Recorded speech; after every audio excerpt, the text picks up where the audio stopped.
Bismillahirrahmanirrahim. Assalamualaikum warahmatullahi wabarakatuh.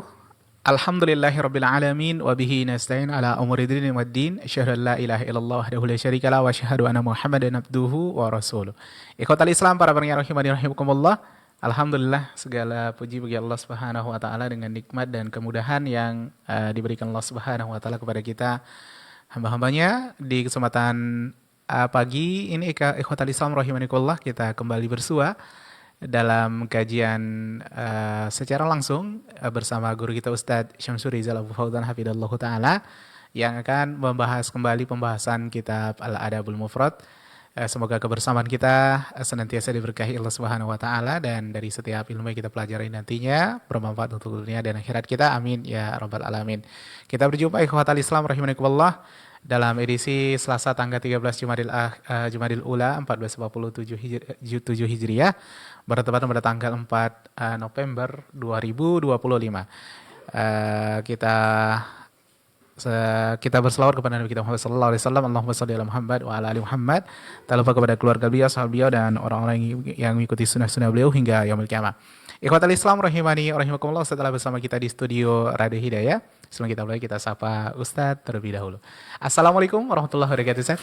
Waalaikumsalam warahmatullahi wabarakatuh. Kaifa hal Ustadz? Saya Alhamdulillah bi khairin. Insyaallah. Jazakallah khairan, barakallahu fik. Jazakallah khairan, barakallahu fik. Semoga Ustadz keluarga senantiasa diberikan kesehatan dan dimudahkan segala urusannya. Amin ya rabbal alamin. Untuk pembahasan kita ikhwatal Islam, kita akan dengarkan dengan pembahasan tentang keutamaan merawat 2 atau 1 orang anak perempuan.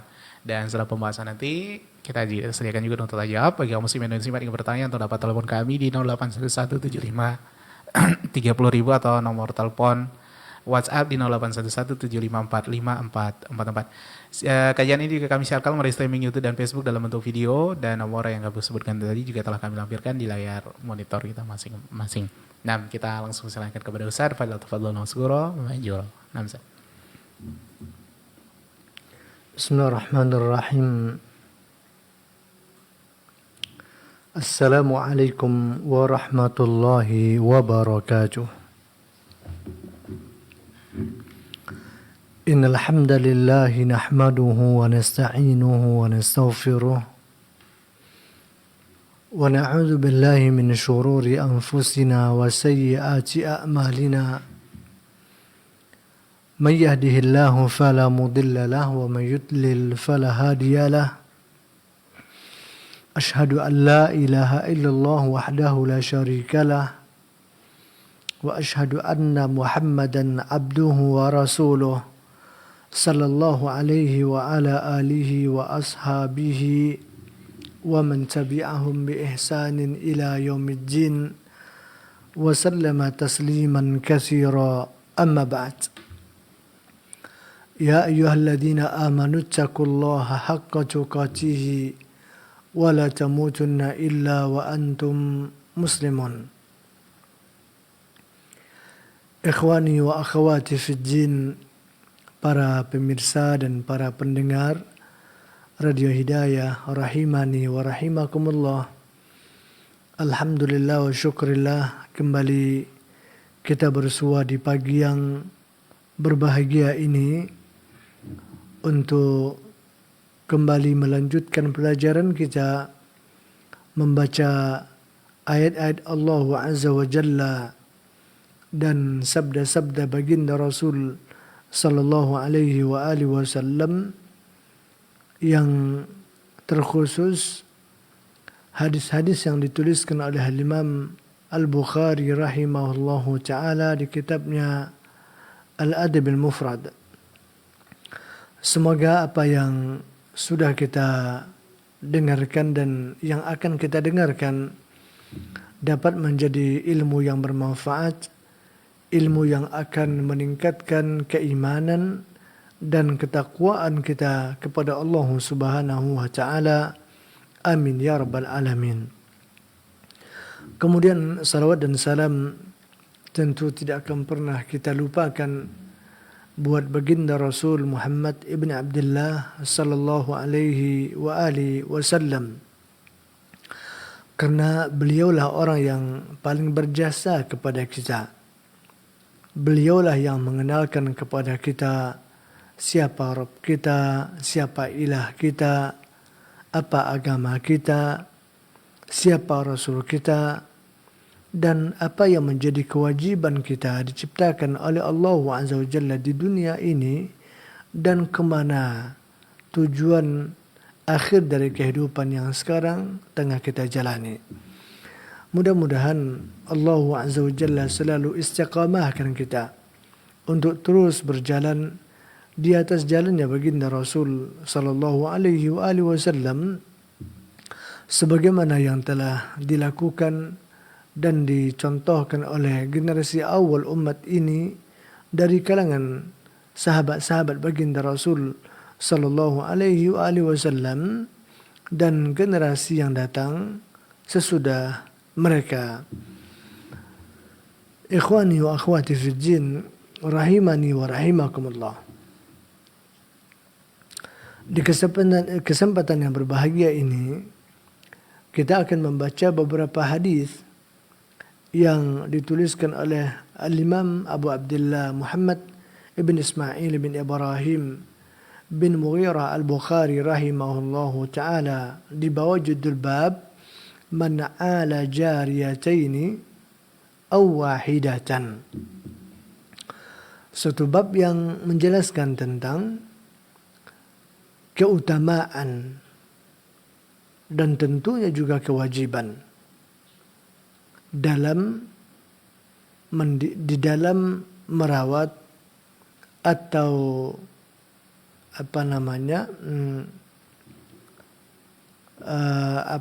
di dalam apa tadi kita bilang, di dalam memelihara, ya, memelihara, merawat anak-anak putri kita, 2 orang, 1 orang dan semacamnya. Ya, ini yang hendak beliau jelaskan kepada kita dari hadis-hadis yang akan beliau atau yang telah beliau tuliskan dan yang akan kita baca sebentar lagi. Di dalam bab ini ada 3 hadis yang insyaallah ta'ala kita akan baca. Yang pertama sekali adalah hadis Uqbah ibn Amir radhiyallahu ta'ala anhu, di mana beliau pernah menuturkan apa yang pernah beliau dengarkan dari baginda Rasul sallallahu alaihi wasallam. Rasul pernah bersabda, "Man kana lahu 3 banatin wa sabara 'alaihinna wa kasahunna min jidatihi kunna lahu hijaban min nar." Kata Rasul sallallahu alaihi wasallam, barang siapa yang memiliki 3 orang anak putri, anak perempuan, lalu ia bersabar di dalam merawat dan menjaga mereka, dia berikan mereka pakaian dari apa yang dia miliki, maka anak itu nanti, kata Rasul sallallahu alaihi wasallam, akan menjadi perisai, akan menjadi tameng bagi orang tuanya tersebut dari api neraka. Begitu yang disebutkan oleh Rasul sallallahu alaihi wasallam di dalam hadis Uqbah ibn Amir ini. Hadis yang kedua yang disebutkan oleh Imam Bukhari rahimahullahu ta'ala di dalam bab ini adalah hadis Abdullah ibn Abbas radhiyallahu ta'ala anhu, yang beliau meriwayatkannya dari baginda Rasul sallallahu alaihi wasallam, di mana Rasul pernah bersabda, "Ma min muslimin tudrikuhu banatani fayuhsinu suhbatahuma illa adkhalatahul jannah." Tidaklah seorang muslim menjumpai 2 anak perempuannya atau 2 orang putrinya, lalu dia rawat dengan baik, dia perlakukan putri-putrinya itu dengan baik, melainkan anak itu nanti akan memasukkan orang tuanya ini ke dalam surga. Ya, kalau hadis pertama tadi mengatakan anak itu nanti akan menjadi hijab bagi orang tuanya dari neraka Allah Azza wa Jalla.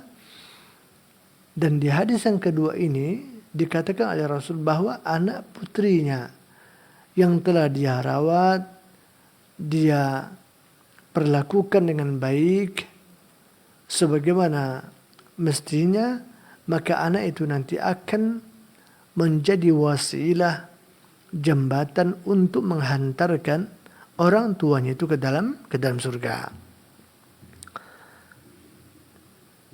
Kemudian hadis yang ketiga adalah hadis Jabir bin Abdullah radhiyallahu taala anhu, di mana kata Jabir, baginda Rasul sallallahu alaihi wasallam pernah bercerita atau bersabda kepada mereka para sahabat Rasulullah sallallahu alaihi wasallam, di antaranya adalah Jabir bin Abdullah radhiyallahu taala anhu.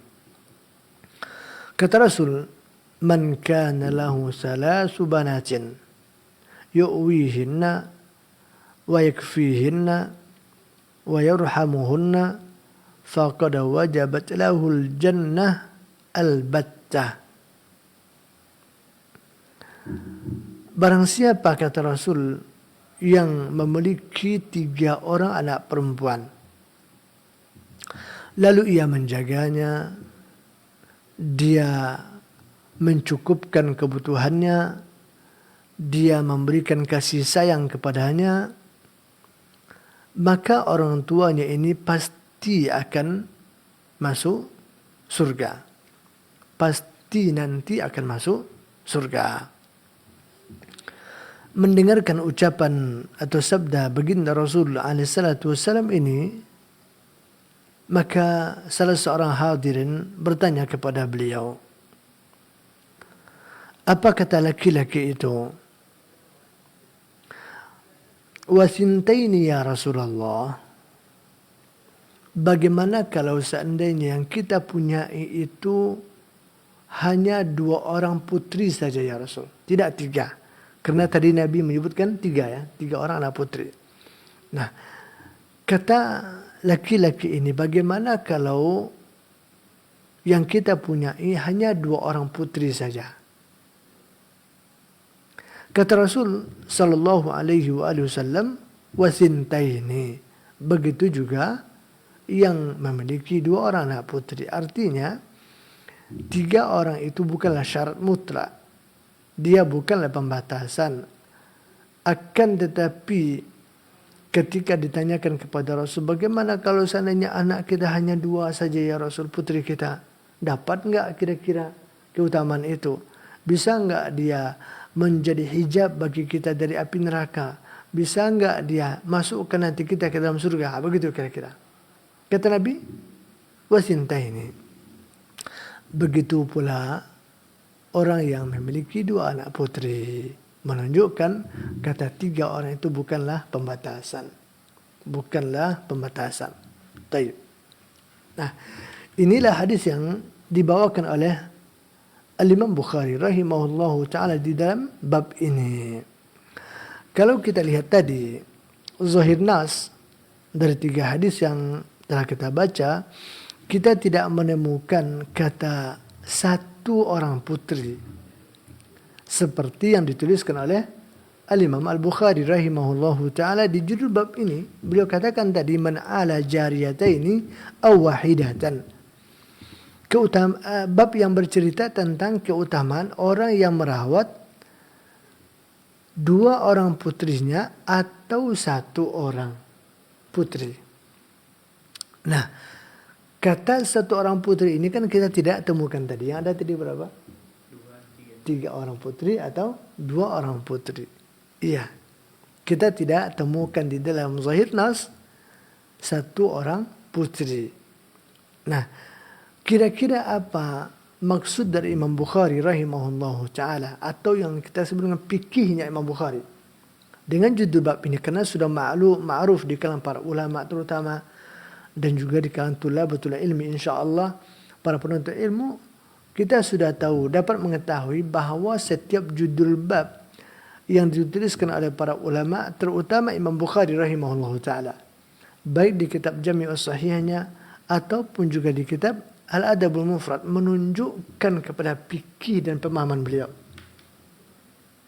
Ketajaman fikih yang beliau miliki akan tampak dari situ. Nah, itu juga yang bisa kita ambil faedah dari apa yang beliau tuliskan di dalam judul bab ini, yang mana secara zahir kita tidak temukan di dalam hadis yang beliau sebutkan itu kata satu orang anak putri. Nah, bagaimana dia? Saya katakan, Allahu Ta'ala alam, seperti yang tadi sudah kita singgung, bahwa angka-angka tadi, 3 orang, 2 orang, sebenarnya dia bukanlah pembatasan. Akan tetapi itu menunjukkan takkid atau penguat saja. Dan itu terbukti ketika Nabi menyebutkan kepada hadirin bahwa yang akan mendapatkan jaminan surga itu, jaminan diselamatkan dari neraka itu adalah orang yang mendidik 3 orang putrinya. Ketika ditanya oleh yang hadir, bagaimana kalau 2 ya Rasul? Nabi katakan 2 juga akan dapat keutamaan itu. Menunjukkan kata 3 tadi bukanlah pembatasan.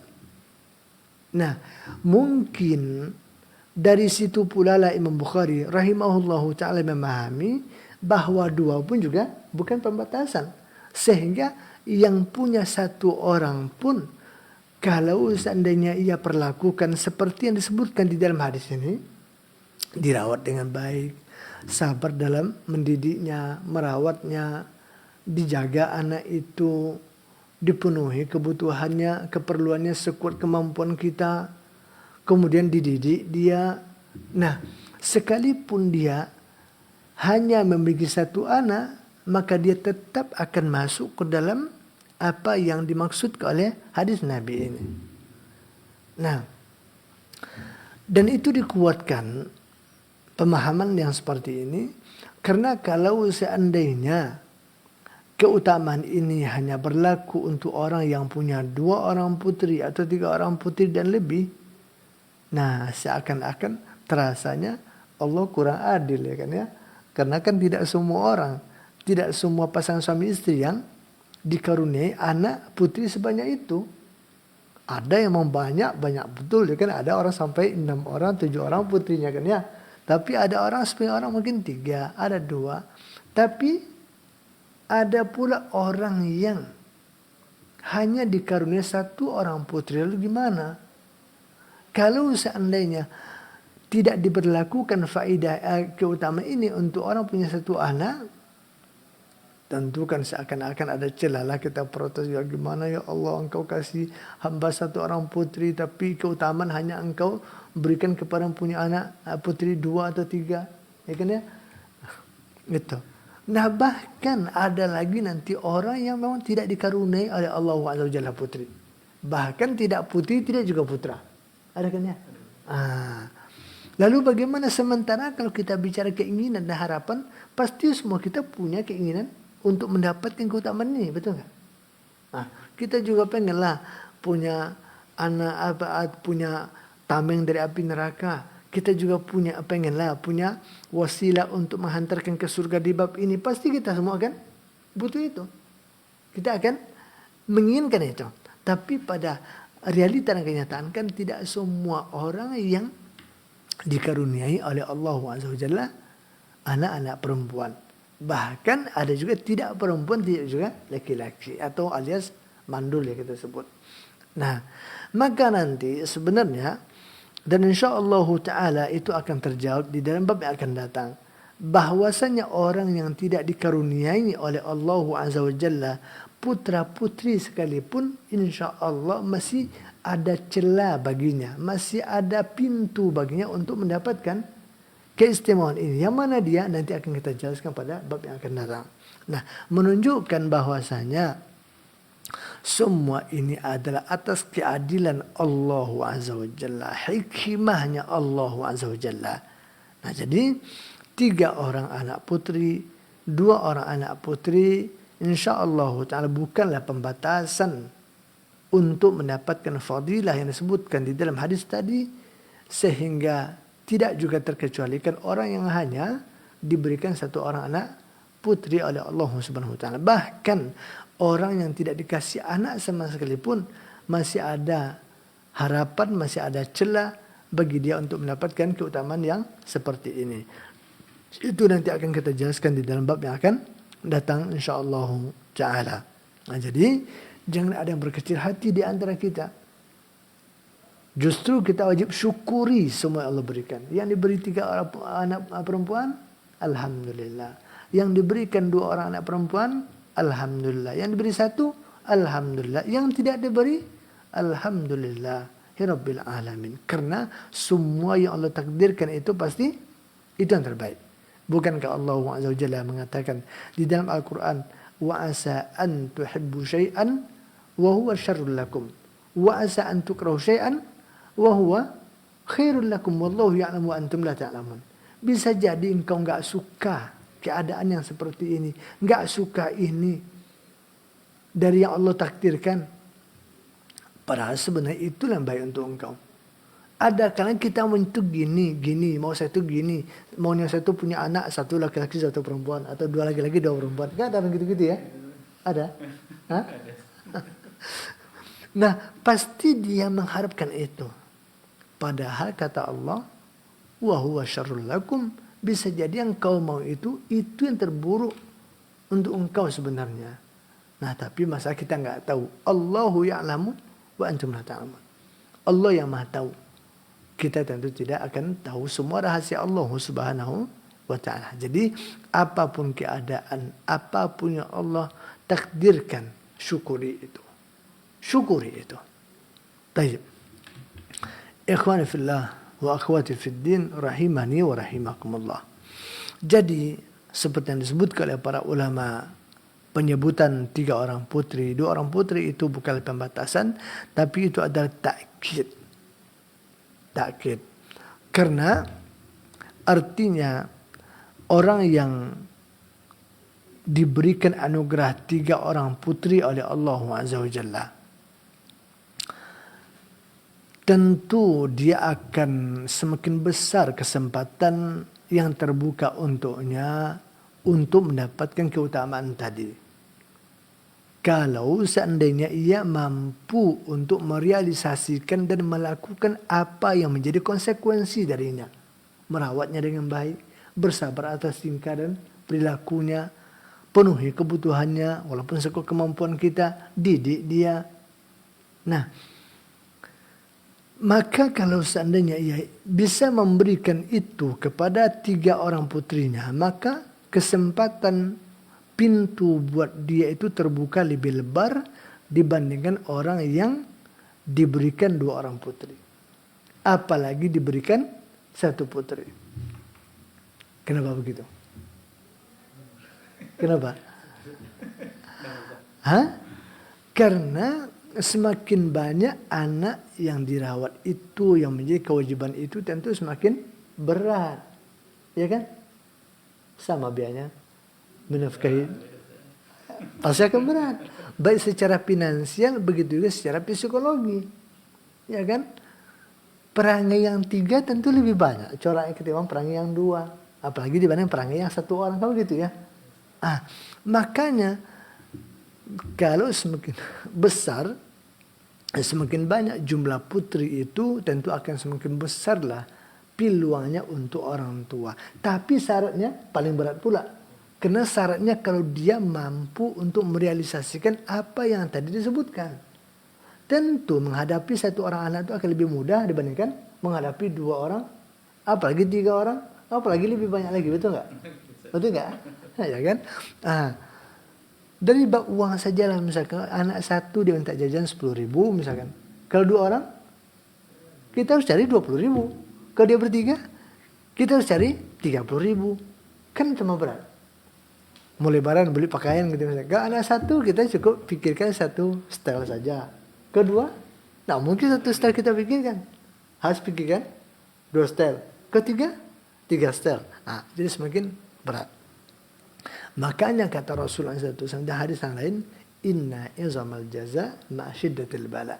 Sesungguhnya pahala itu akan semakin besar, balasan itu akan semakin berlipat ganda beserta dengan semakin beratnya ujian dan coba. Nah, makanya saya katakan karena pasti akan lebih berat menghadapi 3 orang anak, merawat mereka, memelihara mereka, dibandingkan dengan yang punya anak 2 atau punya 1. Makanya semakin banyak anak putri kita yang mampu kita didik dengan baik, kita rawat dengan baik, maka insyaAllah ta'ala kesempatan kita untuk mendapatkan fadilah tadi akan semakin besar. Bisa dipahami kita? Baik. Ikhwani wa akhwati fid din rahimani wa rahimakumullah. Kemudian di antara faedah yang lain yang bisa kita ambil dari sini adalah kenapa Allah Azza wa Jalla menyebutkan melalui nabinya yang mulia alaihi salatu wassalam keutamaan mendidik anak perempuan ini seakan lebih utama, lebih besar tuntutannya dibandingkan mendidik anak laki-laki. Iya. Memang begitu kenyataannya. Penyebabnya adalah karena memang secara fitrah Allah Azza wa Jalla memang telah membedakan antara laki-laki dan perempuan. Ini al-hukmu alal aghlab. Penilaian ini, keputusan ini, kesimpulan ini menurut keumuman. Ya kan, sekalipun nanti dalam satu konteks tertentu atau dalam pribadi tertentu mungkin ada yang berbalik ya. Tapi secara umum memang laki-laki itu lebih cepat instan, lebih punya kemampuan untuk beradaptasi, lebih punya kekuatan. Pokoknya dilebihkanlah oleh Allah Azza wa Jalla dalam beberapa sisi dibandingkan perempuan. Kalau perempuan ini Allah takdirkan mereka itu memang diberikan kekurangan, dilemahkan dalam sebagian hal dibandingkan laki-laki. Sekali lagi dalam menurut keumuman, bukan kita menghitung perorangan ya, tapi secara umum. Kalau tidak, kadang kita punya anak 2 orang lebih cerdas lah yang perempuan daripada laki-laki, ada gitu ya, lebih piawai lagi yang perempuan daripada laki-laki ya. Iya, tapi secara umum Allah Ta'ala memang telah menjadikan fitrah laki-laki itu di atas fitrah perempuan. Nah, makanya agama sebagai bentuk rahmat dan kasih sayang dan keadilan Allah Azza wa Jalla menyuruh orang tua itu untuk memperhatikan anak-anak perempuan itu lebih besar. Karena memang mereka itu adalah hamba Allah yang sangat terbatas sekali dibandingkan kaum laki-laki. Sehingga kalau tidak disupport, tidak diperhatikan, tentu akan sulit perempuan itu untuk memenuhi kebutuhan-kebutuhan manusiawinya. Baik dalam masalah pangan, dalam masalah sandang, dalam masalah papan dan semacamnya ya. Tentu akan lebih sulit. Makanya di dalam Al-Quranul Karim Allah Azza wa Jalla juga telah mengatakan seperti di surat An-Nisa ketika Allah Azza wa Jalla bercerita tentang bagaimana karakter dan tabiat serta fitrahnya laki-laki dan perempuan. Allah Ta'ala katakan ar-rijalu qawwamuna 'alan nisa. Laki-laki itu adalah pemimpin di atas perempuan. Bima faddalallahu ba'dahum 'ala ba'din. Karena memang ada kelebihan yang Allah berikan kepada mereka atas sebagian yang lain. Maksudnya kelebihan yang Allah berikan kepada kaum laki-laki yang Allah tidak berikan kepada perempuan. Oleh karena itulah yang diberikan tugas untuk saling melindungi, untuk memberikan perlindungan itu ada laki-laki ke perempuan. Yang dituntut untuk menafkahi itu ada laki-laki ke perempuan, tidak sebaliknya. Nah, Maka oleh karena itu nanti jangan pula sampai ada perempuan yang protes pula, wah nggak adil dong kami masuk dilemah-lemahkan. Justru kelemahan yang diberikan kepada kalian itu adalah agar kalian itu lebih disayangi, lebih dimanjain, kan begitu ya. Itu adalah bentuk ihtiram, penghormatan dan bentuk perlindungan kepada kalian. Hanya saja ya manusia aja yang kadang-kadang tidak bersyukur, tidak mau mengerti sehingga semua diprotes. Sehingga adalah namanya sebenarnya emansipasi wanita lah, wanita karir lah. Sehingga akibatnya gara-gara wanita pengen berkarir, akhirnya laki-laki banyak pengangguran. Karena sejumlah sektor lahan pekerjaan itu diisi oleh perempuan. Akhirnya apa? Sehingga akhirnya laki-laki yang banyak jadi pengangguran. Betul nggak? Sampai-sampai mau jadi driver. Sekarang Masya Allah, saya tidak bisa bicara apa, tapi kita memang juga tidak tega kadang-kadang nengok sekarang perempuan harus bekerja siang malam di SPBU, harus bekerja jadi tukang parkir, harus bekerja jadi driver ojol misalkan. Bukan masalah hina dan Allah tidak, kita tidak akan pernah hinakan hal yang halal. Tapi kan kita tidak tega perempuan mengerjakan tugas, karena mereka diciptakan bukan untuk itu, untuk disayangi, untuk dimanjakan, untuk dilindungi.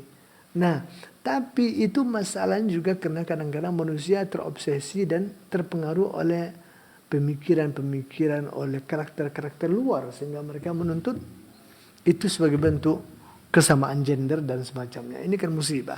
Nah, fitrah manusia secara Islam seperti itu. Allah Ta'ala berikan kelebihan kepada laki-laki dan memang dikurangi perempuan di dalam bab itu bukan karena Allah tidak adil, tapi justru karena Allah itu sangat bijaksana agar laki-laki itu bisa menjadi seorang pemimpin yang memberikan perlindungan kepada perempuan, sehingga perempuan itu bisa menemukan kebahagiaannya, kesejahteraannya tanpa harus banting tulang, peras keringat seperti halnya kaum laki-laki. Karena tabiatnya, karakternya tidaklah diciptakan seperti kaum laki-laki. Nah ini, semoga para wanita bisa memahami ini, merasakan ini, agar kita tetap bisa bertahan di atas karakter, di atas tabiat, dan di atas koridornya sebagai seorang perempuan. Taib. Jadi ini jadi dikurangi perempuan di bab itu oleh Allah Azza wa Jalla adalah sebagai bentuk kasih sayang Allah Azza wa Jalla kepada hamba-hamba wanitanya. Karena mereka ini adalah untuk dilindungi tadi, untuk disayangi dan semacamnya. Bahkan dalam hadis Rasulullah sallallahu alaihi wasallam pernah bersabda di dalam hadis Abu Sa'id Al-Khudri radhiyallahu taala anhu yang menceritakan tentang khutbatul Id-nya baginda Rasul sallallahu alaihi wasallam di Idul Fitri atau Idul Adha, di mana baginda Rasul mendatangi safnya para wanita setelah beliau menyampaikan wejangan taujihat kepada laki-laki. Karena di waktu itu kan belum ada mukabbirus saut, pembesar suara seperti sekarang ya. Sekarang ini jangan ke antara saf. Kadang-kadang antara RT antar RW pun juga bisa kita dengar suaranya, karena saking kerasnya alat mikrofon di zaman sekarang. Dulu kan tidak. Sehingga Nabi mendekati saf perempuan itu untuk memberikan taujihat yang spesifik atau secara khusus untuk mereka. Nah, di antara yang disampaikan oleh baginda Rasulullah SAW pada waktu itu adalah agar mereka bertakwa selalu kepada Allah, perbanyak sedekah, perbanyak amal saleh, karena memang mereka ini banyak catatan-catatan masalah yang itu secara umum terjadi pada kaum wanita, seperti suka melaknat, ya kan, mengumpat, kemudian ghibah dan semacamnya, ya, suka melaknat begitu. Nah, itu secara umum lebih banyak perempuan yang melakukan ketimbang laki-laki. Kemudian apa kata Nabi setelah itu? Nabi katakan, ma ra'aitu min naqisati aqlin wa dinin. Saya belum mendapatkan, kata Nabi, hamba atau manusia atau orang yang lebih terbatas akalnya, lebih terbatas agamanya, tapi azhaba lilubbir rajul hazimi. Tapi dia mampu untuk menguasai, menumbangkan, menjatuhkan laki-laki perkasa, laki-laki yang disebut ya laki-laki perkasa gitu ya. Oh, tapi kalau sudah berhadapan dengan orang yang kurang akal, kurang agama ini ya tumbang juga gitu ya. Keok juga, bahasa kasarnya keok juga gitu ya. Nah, min ihdakunna, dibandingkan kalian wahai para wanita. Dibandingkan kalian. Ini betul atau tidak betul? Betul.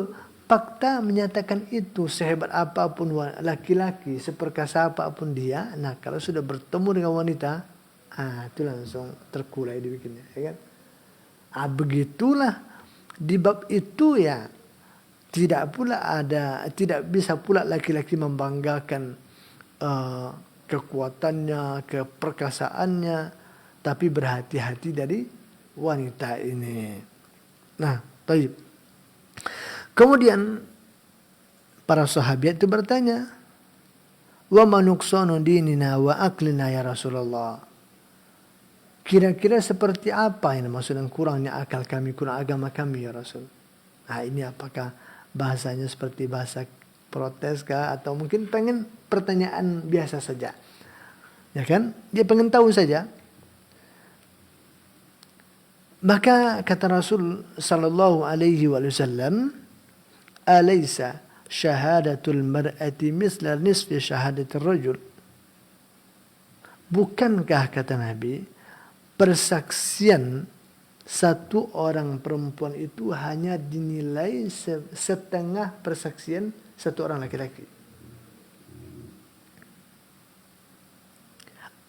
Itu dikarenakan memang akal perempuan itu di bawah laki-laki.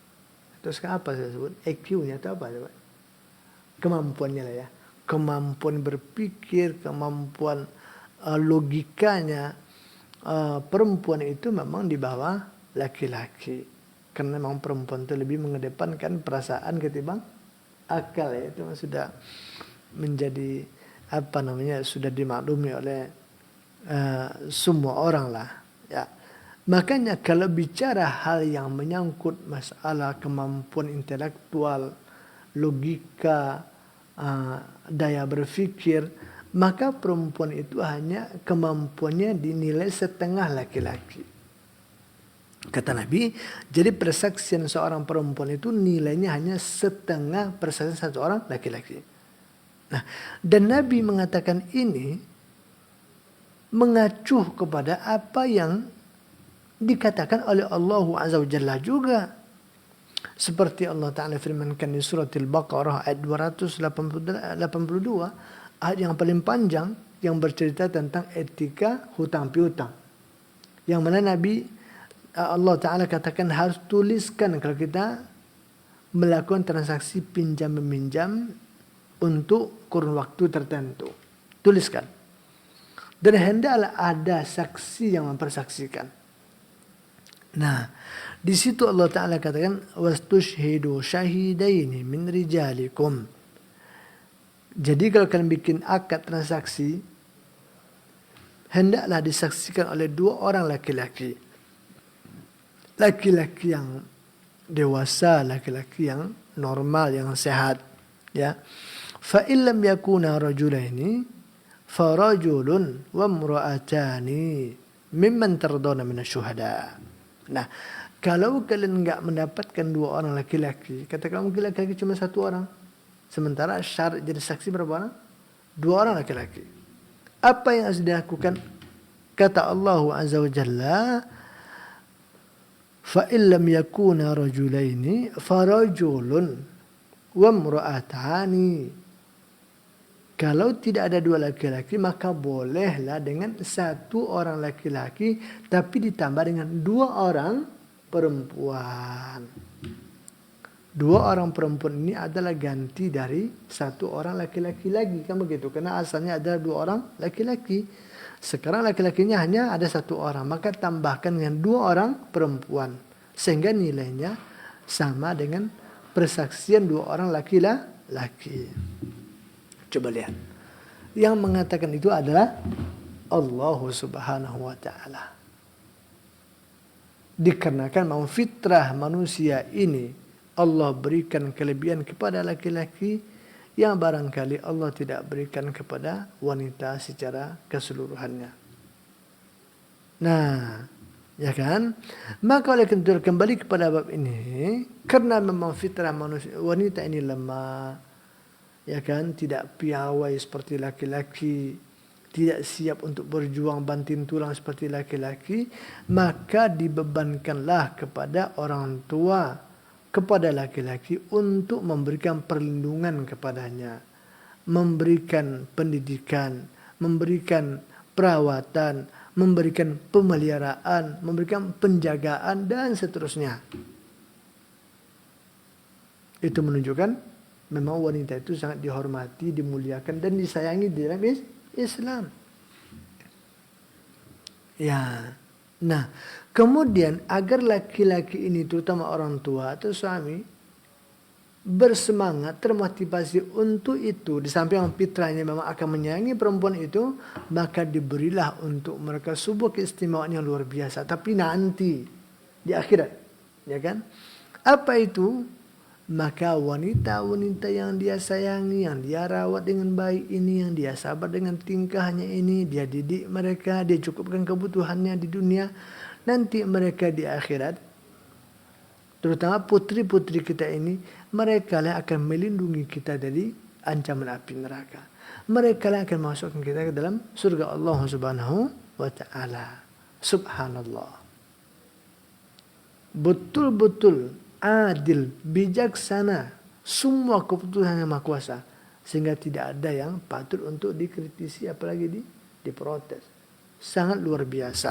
Nah, jadi kembali kepada persoalan kita tadi, bahwasanya agama telah mewajibkan bagi orang tua untuk memberikan perawatan, pemeliharaan, perhatian, kasih sayang, dan yang semisalnya, lebih kepada putri-putrinya.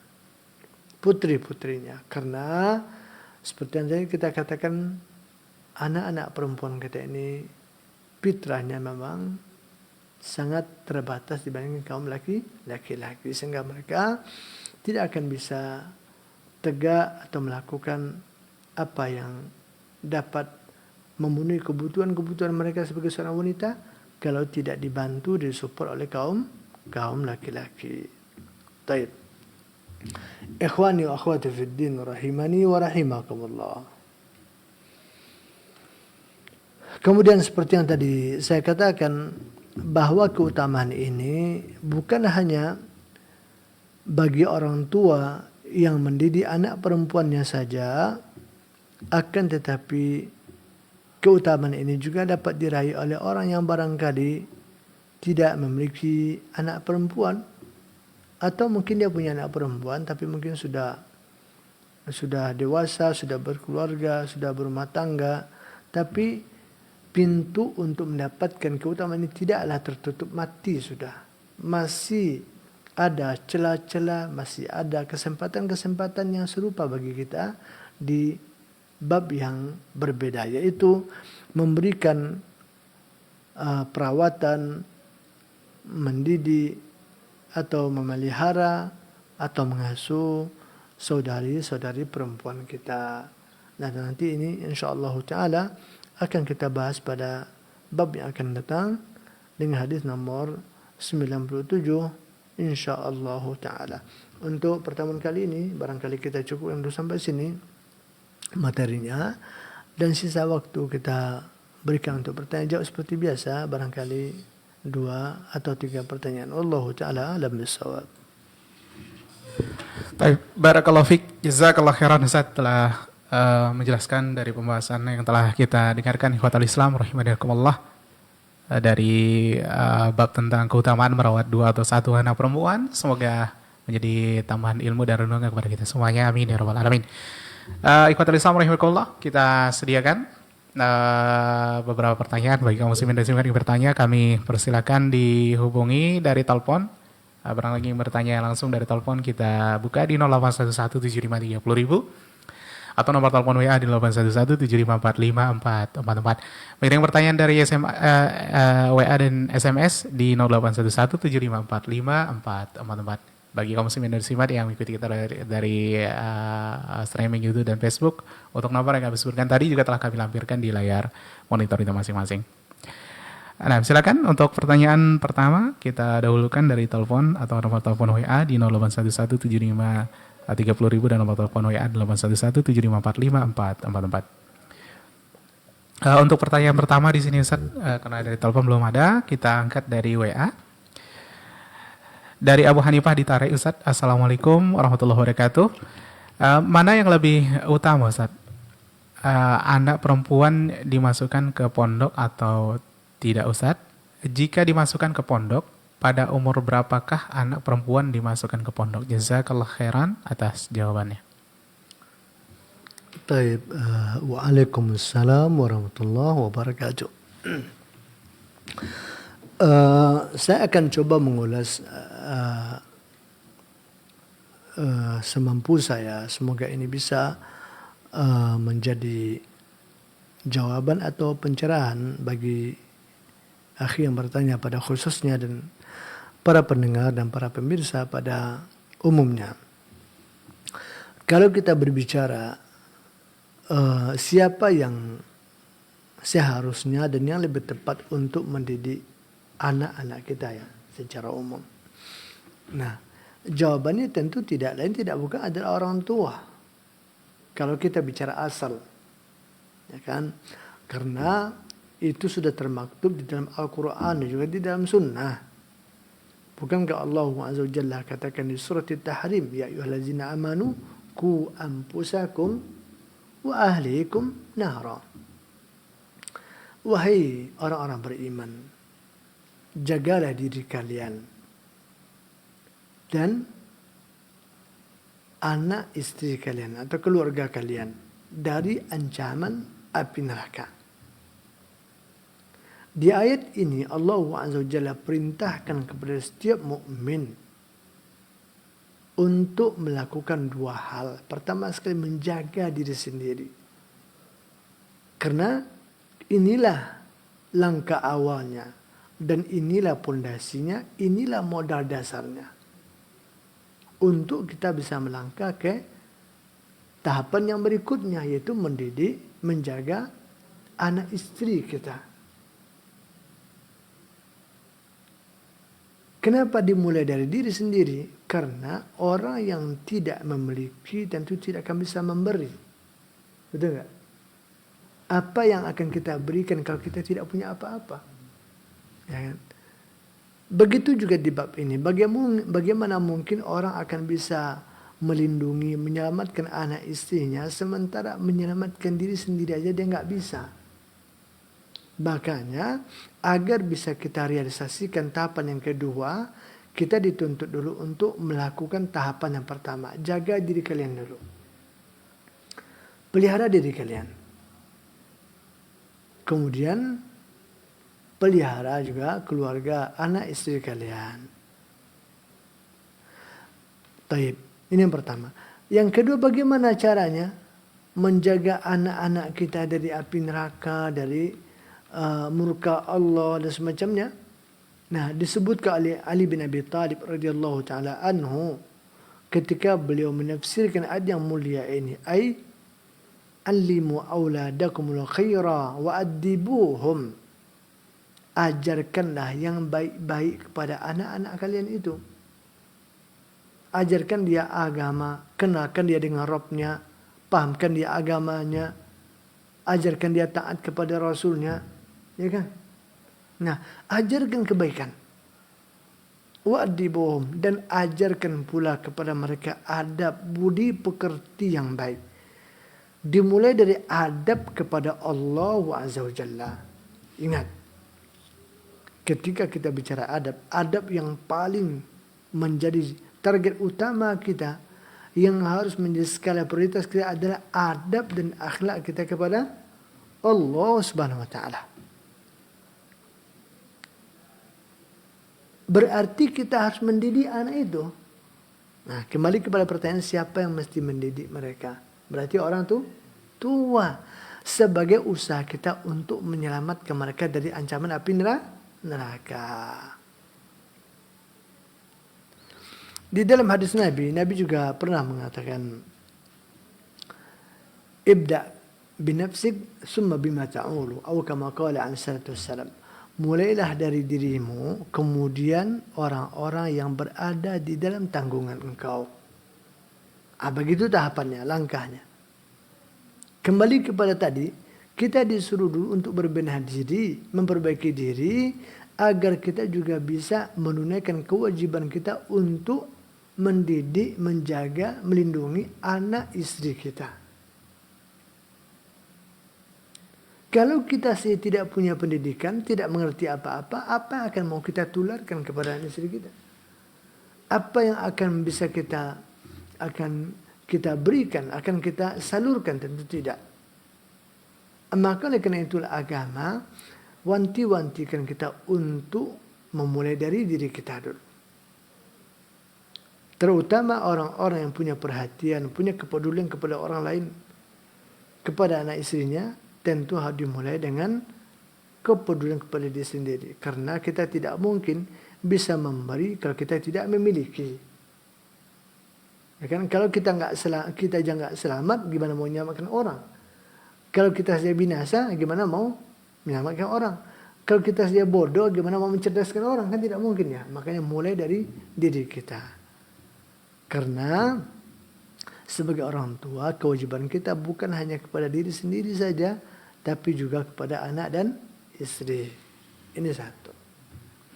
Kemudian, kalau ada pertanyaan, kita nggak mampu, tadi mungkin kita orang tua yang kalaupun nggak bodoh tapi nggak pintar-pintar juga lah, ya kan? Kita nggak punya kemampuan, atau mungkin kita punya kemampuan tapi waktu. Karena kadang-kadang dalam hidup ini tidak selamanya semua itu bisa kita kompromikan di waktu yang sama. Seperti kewajiban mendidik anak-anak dengan kewajiban menafkahi mereka. Itu belum tentu bisa dikompromikan dalam satu waktu. Kadang-kadang kita punya kemampuan secara finansial, tapi nggak punya kemampuan secara moral, secara ilmu tadi untuk mendidik. Ada begitu? Ada. Atau ada orang yang punya kemampuan untuk mendidik. Dia guru, bahkan dia ustadz. Tapi tersandung, dia mungkin berada dalam keterbatasan dalam finansial. Ya kan? Kalau dia berikan waktunya untuk mendidik anak-anak dia, sehingga ia tidak bisa bekerja, nanti masalahnya lain yang akan muncul. Ya kan? Ya kan? Kita ajarlah anak ini dari pagi kita. Seperti apa mereka di sekolah kita didik. Tapi nanti kita nggak kerja gimana coba? Ya kan? Seperti pepatah orang tua-tua di daerah saya, tidak mungkin kita kenyang sama Al-Fatihah aja kata dia kan. Tidak mungkin ngaji aja kan. Dan kita juga butuh makan. Betul ya kan? Sehingga kita harus bekerja. Dan Allah juga katakan itu. فَإِذَا قُضِيَتِ الصَّلَاةُ فَانْتَشِرُوا فِي الْأَرْضِ وَابْتَغُوا مِنْ فَضْلِ اللَّهِ. Kalau sudah selesai kewajiban kita, salat terutama, kerja lagi. Jangan tidur-tiduran, jangan nongkrong-nongkrong. Hatta di masjid aja kita baca Quran juga tidak begitu disuruh oleh Allah. Kalau kita tidak punya kemampuan di dalam finansial, tapi kerja. Maka yang dipuji juga oleh Allah Ta'ala dalam Al-Quran adalah bukan laki-laki yang rajin sholat saja. Tapi rijalun la tulhihim tijaratun wala bay'un an zikrillahi wa iqamis sholat. Para laki-laki kesatria itu adalah orang yang perniagaannya, bisnisnya tidak melalaikan mereka dari sholat. Jadi mereka sholat, waktu sholat mereka sholat, waktu ibadah mereka ibadah, tapi mereka juga kan kerja. Kita kan, masalah kita kan di sini. Ada rajin kerja tapi sampai nggak sholat. Bahkan namanya cari makan tapi makan nggak sempat, kan lucu ya? Ada gitu ya? Ada. Kenapa kerja? Cari makan. Tapi makan nggak sempat. Ya kan? Masalah. Ini masalah kita. Nah, yang paling baik itu yang disebut dengan tawassut. Ya. Wasata, jalan pertengahan itu adalah yang mengkompromikan atau yang memanage dua hal ini sehingga tidak terjadi ketimpangan. Waktunya ibadah kita ibadah, waktu kerja kita harus kerja. Kerja terus tanpa ibadah juga masalah, atau ibadah terus tanpa kerja juga tidak mungkin, gitu ya kan? Tidak mungkin. Nah, maka oleh karena itu, ketika kita berada di posisi ini, anggaplah kita punya kemampuan dalam mendidik, tapi kita di posisi pas-pasan dalam finansial, sehingga kita tidak bisa memberikan waktu lebih untuk mendidik anak, karena nanti akan terancam masalah maisha yang juga untuk menafkahi anak istri itu. Nah, disinilah kita tentu butuh ada kolaborasi namanya ya, apa istilahnya, kerjasama, ta'awun ya, al-birri wa taqwa.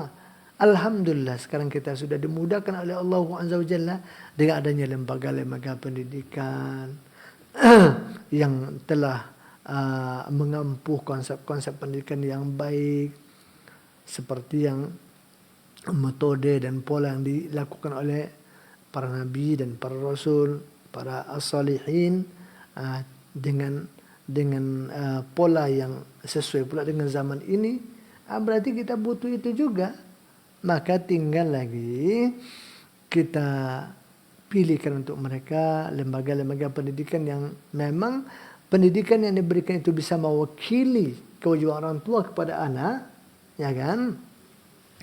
Yang kedua, kita bisa pula tetap melakukan aktivitas kita mencari nafkah tanpa melalaikan pendidikan untuk anak-anak tadi. Itu cara harus kita tempuh, ya kan? Maka carilah pendidikan yang itu. Kalau seandainya dibilang semenjak usia kapan, ya saya tidak bisa berkomentar banyak, ya kita ikuti saja level-levelnya. Kalau seandainya kondisi yang tadi saya katakan semenjak anak itu masih berusia 2 tahun lagi kan, 2 tahun, 3 tahun, ya sekarang kan lembaga pendidikan di zaman kita kan sudah sampai turun ke usia berapa sekarang? Di bawah TK apa lagi namanya? Pra-TK. Sekarang apa namanya? Nah, ada PAUD gitu kan, ada lebih pra-PAUD gitu misalkan ya kan. Nah, jadi kita tinggal sesuaikan saja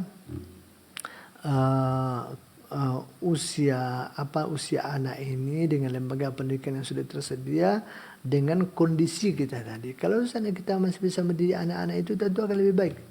Saya katakan tentu akan berbeda didikan orang tua dengan didikan